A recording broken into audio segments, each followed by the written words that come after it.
নৌকাসহ আস্ত মানুষ গিলে ফেলল এক তিমি। কিছু বুঝে ওঠার আগেই বিশাল আকৃতির প্রাণীটির মুখের ভেতরে যেতে হয় আরোহীকে। অবশ্য কয়েক মুহূর্ত পরই তাকে উগরে বের করে দেয় তিমিটি। বাবার সাথে কায়াকিং করতে গিয়ে ভয়াবহ এই অভিজ্ঞতার সম্মুখীন হয়েছেন চিলির 24 বছর বয়সী যুবক অ্যাড্রিয়ান সিমানকাস। অদ্ভুত মুহূর্তটির পুরোটাই ক্যামেরাবন্দি করেন তার বাবা। সোশ্যাল মিডিয়ায় যা রীতিমতো ভাইরাল।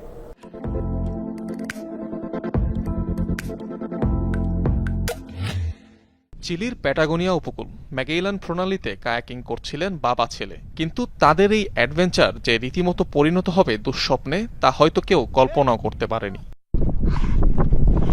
বাবা ডেল সিমানকাসের চেয়ে খানিকটা দূরেই অবস্থান করছিল ছেলে অ্যাড্রিয়ান। দূর থেকে সন্তানের ভিডিও ধারণ করছিলেন তিনি। আচমকাই ভেসে ওঠে হামব্যাক প্রজাতির বিশালাকৃতির একটি তিমি। মুহূর্তেই নৌকাসহ অ্যাড্রিয়ানকে পুড়ে নেয় মুখের ভেতর। এর কয়েক সেকেন্ড পর অবশ্য তাকে মুখ থেকে উগরে দেয় ওই তিমি।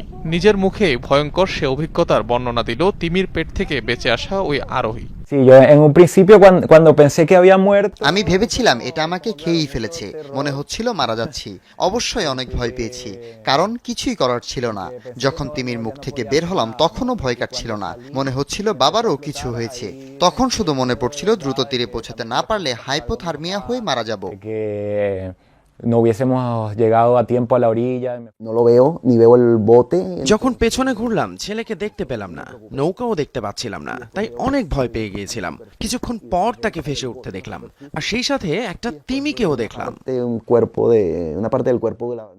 সাধারণত লাং ফিডিং করার সময় মুখ হাঁ করে পানির সাথে প্রচুর পরিমাণে মাছ গ্রাস করে থাকে তিমি। তাই ভুলবশত নৌকাসহ ওই আরোহীকে গিলে ফেলার পর বুঝতে পেরে তাকে ছেড়ে দেয় প্রাণীটি। তবে ঘাড়ের গঠন আর সরু খাদ্যনালীর কারণে মানুষের মতো বড় কোনো প্রাণী গিলতে পারে না স্তন্যপায়ী প্রাণীটি। প্রকৃতিতে অবশ্য এ ধরনের ঘটনা বিরল নয়। এর আগেও 2021 সালে একইভাবে দক্ষিণ আফ্রিকার এক ডুবুরিকে গিলে ফেলে এক তিমি। তাকেও কয়েক সেকেন্ড মুখের ভেতর রেখে ছেড়ে দেয়। অনিক রহমান, যমুনা নিউজ।